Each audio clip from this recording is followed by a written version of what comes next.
Hello, my friends, and welcome back. Thank you for being with me again today. Some breaking news, I guess. Um, we'll talk about Azovstal defenders, the steel mill fighters who surrendered to the Russian army during the last week, negotiations, I guess, or whatever it was. Nevertheless, a lot of them surrendered, and the Russians initially said that they will not exchange them.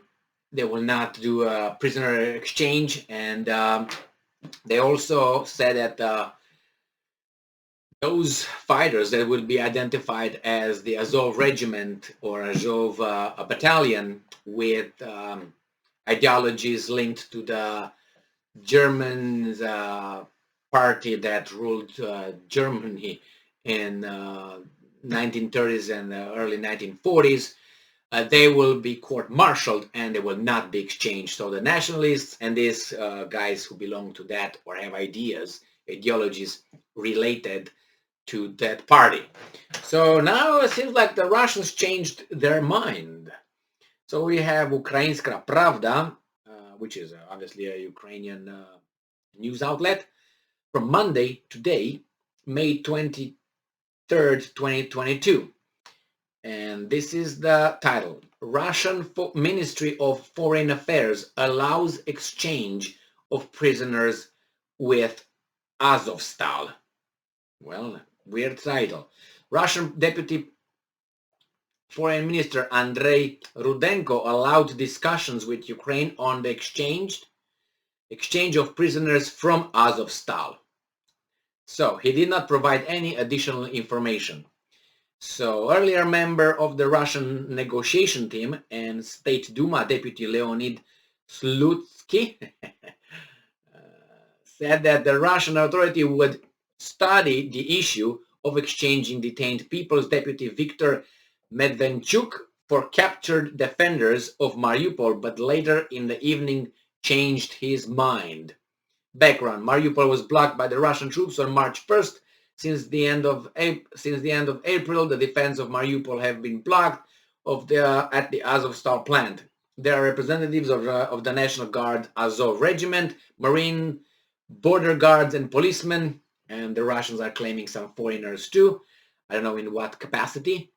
They asked the world to save them. The Marine asked for extraction, while the Azov Regiment asked for at least the evacuation of their wounded soldiers.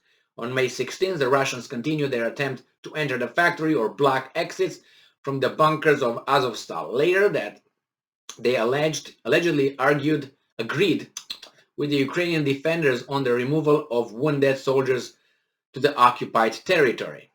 The General Staff of the Armed Forces of Ukraine stated that the Mariupol garrison had completed a combat mission and that commanders now have an order to save lives and personnel. I don't know what that was. Save face or something. Anyway, good that they surrendered. The Defense Ministry explained that the only escape option for the defenders from Azovstal was to go out to the enemy / surrender. They avoid that term because but that's reality. The reality. They surrendered. We give up. We're coming out. Whenever that surrender, it's usually in quotation marks, or they avoid that word like it's a leprosy or something. Leprosy.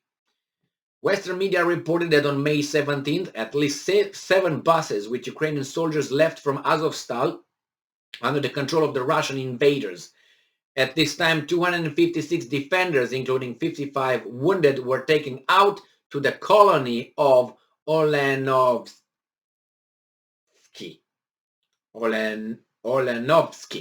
Ukrainian fighters will be interrogated. No, yes, they will be interrogated. What do you expect? Given bonbons? Anyway, yes, they will be exchanged, but not these ones. Not the guys that were moved to the colony. They make a colony. Too many movies, I guess. Nevertheless, not for me. But it doesn't say who's going to be exchanged. I am 100% is going to be the After they vet them, they check them, they ask them questions, and then they grab them and say, you can go, and they ask for their prisoners. Um, the guys from Azov battalion will not be exchanged, and whoever they deem as nationalist or of that kind of ideology, that's per the Russians, and I bet they will not. And I'm pretty sure they will brand as many Ukrainians as possible with that, title, nationalist or German ideology from 1930s, 1940s. It's good that they will be exchanged. They will never ask for that guy, that Ukrainian, or how you want to call him, Russian Ukrainian politicians that Ukrainians have in their custody, because they have nothing to exchange, and they will not exchange the leader of the Azov regiment for anybody unless it's Putin. All right, well, I will look into that and see who's who, what's what, because I'm very curious to see who else was over there. Who else, like foreigners fighting for Ukraine, which is okay, but mercenaries, troops, foreign troops, like with a badge of foreign troops, commanders from NATO, or this I'm looking for. The guys that they say, I'm a volunteer, good, their heart is good, they fought, they lost, they had to surrender, these guys get them.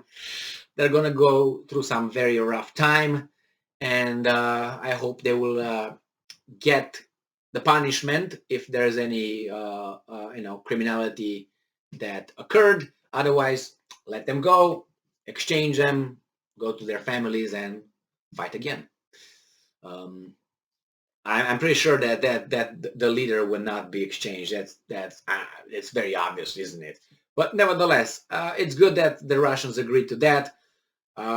They didn't mention in this article whatsoever the number of the civilians that were released, not by order. We don't know exactly how the civilians were released from the Azovstal steel plant by these fighters.